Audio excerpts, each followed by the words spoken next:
बिन माँ की बहू। साक्षी के पैदा होते ही उसकी माँ गुजर जाती है, जिसके बाद उसके पिता आलोकनाथ अकेले ही उसका पालन पोषण करते हैं। 16 साल की उम्र से ही साक्षी ने घर चलाने के लिए नौकरी शुरू कर दी थी। बेटी से बढ़कर एक बेटी की तरह वो अपने पिता को कंधे से कंधा मिलाकर काम में हाथ बटाती रहती है। साक्षी, मेरे होते हुए तुझे नौकरी करने की कोई जरूरत नहीं है। तेरे हर शौक पूरे करने के लिए मैं अभी जिंदा हूँ। और आपकी शौक का क्या पापा? आपके भी तो कुछ शौक होंगे ना, मुझे वही सब पूरे करने हैं। मेरे शौक का क्या बेटा, मैं तो बूढ़ा हो चुका हूँ। मेरे शौक तो तेरी माँ के साथ ही कब के मर चुके हैं। अब तो सिर्फ एक ही सपना है मेरा कि जल्दी से किसी अच्छे लड़के को देखकर तेरी शादी करा दूं। क्या पापा, आपकी हर बात मेरी शादी पर आकर ही क्यों अटक जाती है? अगर मैं चली गई तो आपका ख्याल कौन रखेगा? इसलिए मैं आपको छोड़कर कहीं नहीं जाऊंगी। अरे बेटा, एक ना एक दिन हर लड़के को जाना ही पड़ता है। तुझे भी जाना तो होगा ही। अपने पिता की बातों से निराश होकर साक्षी अपने रूम में चली जाती है। पिता से दूर होने के ख्याल से ही वो फूट फूट कर रोने लगती है। कुछ दिनों के बाद, आलोकनाथ जी, हमारी नजर में एक लड़का है। उसके पास बंगला, कार, सब कुछ है। सुना है करोड़पति लोग हैं वो। आप कहे तो आपकी बेटी के लिए बात करूं? अरे लेकिन हमारे इतने बड़े परिवार में अपनी बेटी ब्याहने की हैसियत नहीं है। उन सब की चिंता मत कीजिए। उन लोगों को दहेज वगैरह कुछ नहीं चाहिए। वो लोग तो सिर्फ अपने परिवार के लिए गुणी और संस्कारों से परिपूर्ण बहू चाहते हैं। अगर ऐसी बात है तो आप उन लोगों से मेरी बेटी के बारे में बात कीजिए। मेरी बेटी में वो सभी गुण हैं जो वो अपने परिवार की बहू के लिए चाहते हैं। इस तरह वो साक्षी का रिश्ता लेकर अर्जुन नाम के लड़के के परिवार के पास जाता है। साक्षी की फोटो देखकर लड़के वाले उसे झट से पसंद कर लेते हैं, जिसके बाद अर्जुन के परिवार वाले साक्षी को देखने उसके घर पहुंचते हैं। आलोकनाथ जी, हमें तो आपकी लड़की फोटो में ही पसंद आ गई, और फिर भाई साहब ने आपकी लड़की की तारीफ भी बहुत की है। अब तो बस आप हमें उससे मिलवा ही दीजिए। साक्षी बिटिया, बाहर आना तो। साक्षी। अपने पिता की आवाज सुनकर साक्षी तुरंत बाहर आ जाती है और एक एक करके सभी के पैर छूती है। आलोकनाथ जी, आपकी बेटी तो सच में बहुत गुणवान और संस्कारी लगती है। बिटिया, क्या क्या शौक है तुम्हारे? पापा, और अपनी ज़रूरतें पूरी करने के अलावा मेरे और कोई शौक नहीं है। आपने अपनी लड़की को सच में बहुत अच्छे संस्कार दिए हैं भाई साहब। इसे अपने घर की बहू बनाना तो हमारे लिए सौभाग्य की बात होगी। इस तरह सबकी राजी खुशी से अर्जुन और साक्षी की शादी भी हो जाती है। साक्षी की सास उसे एक माँ का भरपूर प्यार देती है और कभी उसे मायके की कमी महसूस नहीं होने देती। साक्षी बेटा, तू आराम कर। सुबह से घर के काम पर लगी है, थक गई होगी अब बिटिया। नहीं माँ, मैं ठीक हूँ, आप चिंता मत कीजिए। मैंने कहा ना, अपने रूम में जाकर आराम कर। अरे काम की टेंशन मत ले। अपनी सास की जिद के आगे हार मानकर साक्षी अपने रूम में चली जाती है। थोड़ी देर बाद उसका पति भी वहां पहुंच जाता है। साक्षी, तुमने मेरी रेड कलर की फाइल देखी क्या? जी नहीं, मैंने तो आपकी कोई फाइल नहीं देखी। साक्षी, तुमसे मेरी एक फाइल तक नहीं संभाली जाती। 1000 बार बोला है तुमसे कि मेरे सामान को हाथ मत लगाया करो। मेरी सुनती ही कहाँ हो तुम? माँ ने बहुत सर पर चढ़ा रखा है तुम्हें। अर्जुन के इतना कहते ही साक्षी रोने लगती है। साक्षी के रोने की आवाज सुनकर उसकी सास वहां पर आ जाती है। साक्षी बेटा, क्यों रो रही है? इस नालायक ने कुछ किया है क्या? साक्षी अपनी सास मीना को सारी बात बताती है। क्यों? गधे, अपनी फाइल का खुद तो ध्यान रखता नहीं और बहू को ताने देता है। माँ, अब तो रहने ही दो। आपको हर समय अपनी बहू ही सही लगती है। सही लगती नहीं, सही है मेरी बहू। माँ समझाइए ना इन्हें, ये हर समय मुझ पर गुस्सा करते रहते हैं।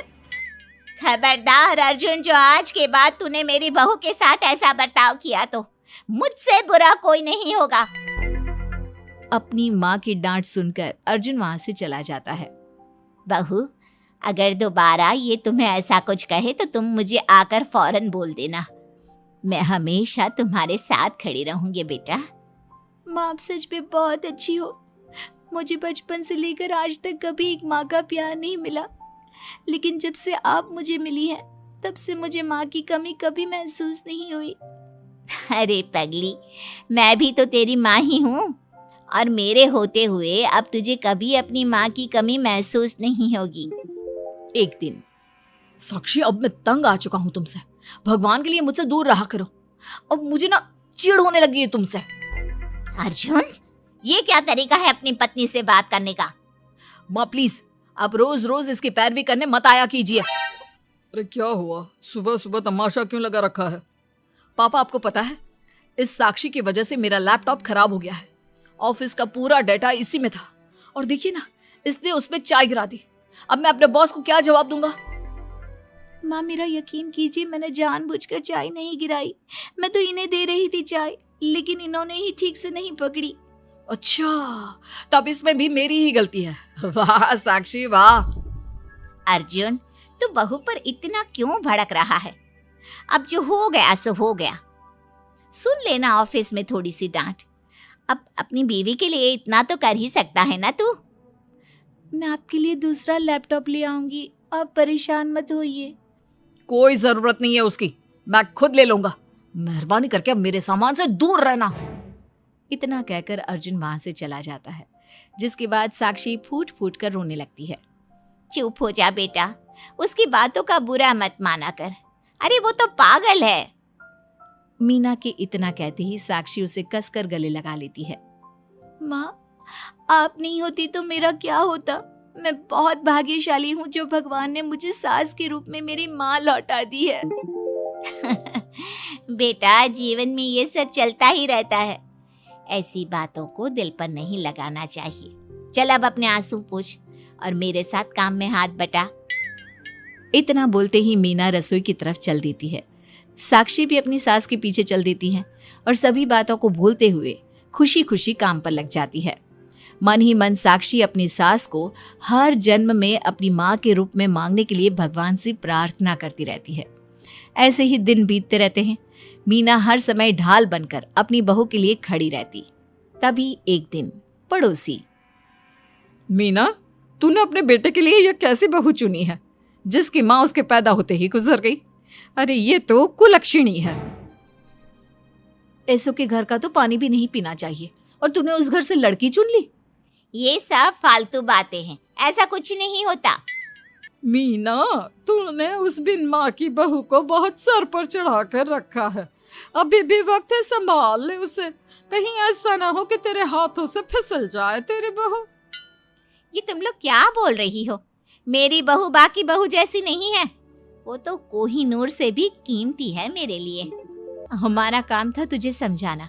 बहू को कभी भी बेटे से बढ़कर प्यार नहीं देना चाहिए, वरना उन्हें बिगड़ते देर नहीं लगती। और यहाँ तो तेरी बहू बिन माँ के पली बड़ी है। न जाने उसके बाप ने कैसे संस्कार दिए होंगे उसे। चुप करो तुम लोग, मैं अच्छे से समझती हूँ तुम लोग मुझे मेरी बहू के खिलाफ भड़काना चाहते हो। देख मीना, हम तेरी सहेलियां हैं, तुझे भड़काकर हमें कुछ नहीं मिलने वाला, लेकिन बहू को इतना सर पर चढ़ाना ठीक नहीं। हमारा काम तो सिर्फ तुझे आगाह करने का था, बाकी मानना न मानना तेरी मर्जी। चल मीना, अब हम लोग चलते हैं, तू अपना ध्यान रखियो। इतना बोलकर सभी लोग वहां से चले जाते हैं, जिसके बाद मीना घंटों तक सोच में डूब जाती है और अपने बहू के प्रति इतनी सारी बातें सुनकर कहीं ना कहीं उसके मन में भी साक्षी के लिए हीन भावना जन्म लेती है। तभी वहां पर साक्षी भी आ जाती है। माँ जी, ये लीजिए चाय। रख दे और जा। क्या हुआ माँ जी, आप कुछ उखड़ी उखड़ी सी लग रही हैं। कहाँ ना जाए यहाँ से, एक बार में तुझे सुनाई नहीं देता क्या? अपनी सास का बदला सा व्यवहार देख साक्षी तुरंत वहां से चली जाती है। अगले दिन, बहू, बहू कहाँ चली गई? साक्षी! जी माँ जी।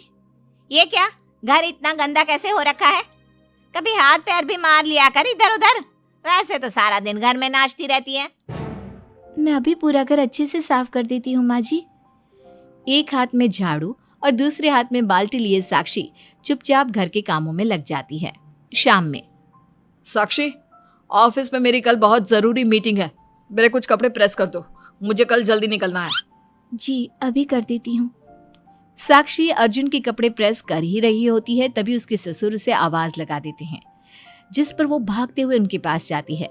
और थोड़ी देर बाद जब रूम में आती है तो वो देखती है कि अर्जुन के कपड़े बुरी तरह से जल चुके थे। मैंने कहा था ना तुमसे कि कल ऑफिस के मीटिंग में मुझे यही कपड़े पहनने हैं, उसके बाद भी तुमने मेरे कपड़े जला दिए। मुझे माफ कर दीजिए, मुझसे गलती हो गई। ये कोई छोटी मोटी गलती नहीं है, समझ में आ रहा है तुम्हें? शोर की आवाज सुनकर अभय और मीना भी वहां पहुंच जाते हैं। क्या हुआ, तुम दोनों लड़ क्यों रहे हो? पापा देखिए ना, इसने मेरी नई शर्ट जला दी जो मैं कल मीटिंग में पहनने वाला था।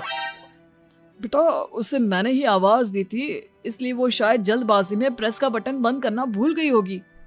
पापा अब आप भी माँ की तरह इसका साथ दे रहे हैं। अर्जुन, इस बार तू सही है और बहू गलत।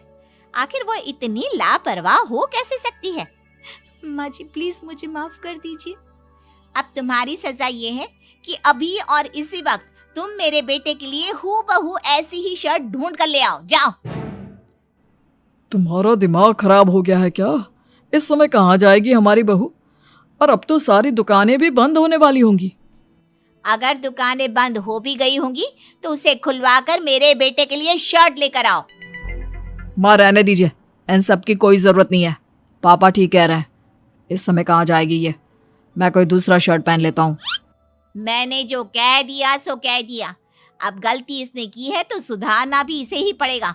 जाकर शर्ट लेकर आओ। मीना की बातें सुनकर साक्षी रोते हुए वहां से चली जाती है और रात के 10 बजे तक पति के लिए दुकानों पर जाकर कपड़े ढूंढती रहती है। थक हार कर करीब 12 बजे साक्षी कपड़े लेकर घर पहुंचती है। अर्जुन की ऑफिस के मीटिंग के लिए तुम्हें हूबहू वैसे ही कपड़े मिले या नहीं? ये रहे कपड़े मम्मी जी। साक्षी अपनी सास को कपड़े देकर जा ही रही थी कि मीना उसके हाथ में चोट देखती है। ये चोट कैसे लगी तुझे? पता नहीं, जल्दबाजी में शायद किसी चीज से लग गई होगी। इतनी बड़ी हो गई हो, अब अपना ध्यान रखना कब सीखोगी? आप तो जानती ही हैं माँ, मैं बिन माँ की पली बड़ी हूँ। माँ के ना होने के कारण मेरे सर पर इतनी जिम्मेदारियाँ थी जिन्हें निभाते निभाते मैं खुद का ख्याल रखना ही भूल गई। लेकिन आप जानती हैं माँ, मुझे अब भगवान से कोई गिले शिकवे नहीं है, क्योंकि भले ही उन्होंने मुझसे एक माँ छीनी है, लेकिन उन्होंने आपको मुझे दिया है और अब आप ही मेरी माँ हैं। इतना कहकर साक्षी माँ से चली जाती है। साक्षी की बातों को सुनकर मीना को भी अपने कहे और अपनी गलतियों पर पछतावा होने लगता है, इसलिए वो बिना खाए पिए ही सो जाती है। अगले दिन, माँ जी कल का सारा खाना तो ऐसे ही पड़ा है, आपने अच्छे से खाना नहीं खाया था क्या? मुझे भूख नहीं थी कल। साक्षी अपनी सास के दर्द को समझ जाती है और उसका हाथ पकड़ते हुए कहती है, चलिए माँ जी, मैंने आपके लिए आपकी फेवरेट छोले भटूरे बनाए हैं। आपने कल रात से कुछ नहीं खाया था ना, इसलिए सुबह उठते ही मैंने पहले आपके लिए खाना बनाया है। खाना तो तूने भी नहीं खाया होगा ना, चल जाकर पहले तू खा ले। माँ जी क्या हम साथ बैठकर खाना नहीं खा सकते प्लीज? बहुत दिन हो गए हैं। साक्षी के इस तरह बोलने से मीना का दिल पिघल जाता है और वो मान जाती है। साक्षी मीना के लिए खाना लगाती है, जिसका पहला निवाला मीना अपनी बहू को खिलाती है। मुझे माफ कर दे बेटा, मैं जानती हूँ पिछले कुछ दिनों से मैंने तुझे बहुत चोट पहुँचाई है, हो सके तो मुझे माफ कर देना। नहीं नहीं माँ जी, आपका पूरा हक है मुझे डांटने का। मुझे आपकी किसी भी बात का कभी बुरा नहीं लगा। अपनी सहेलियों की बातों में आकर मैंने अपने दिल में तेरे लिए नफरत पाल ली थी, लेकिन कल जब तुझे रोते बिलखते देखा तो मेरी ममता फिर से लौट आई। मुझे माफ कर दे बेटा, मैं एक अच्छी सास नहीं बन सकी। किसने कहा आपसे कि आप अच्छी सास नहीं हैं? आप तो वर्ल्ड की बेस्ट सास हो, और सच कहूं उससे भी बढ़कर बेस्ट बेस्ट बेस्ट बेस्ट मेरी माँ हो आप। इतना कहकर साक्षी अपनी सास को गले लगा लेती है और उसके बाद दोनों पहले की ही तरह हंसी खुशी साथ रहने लगते हैं।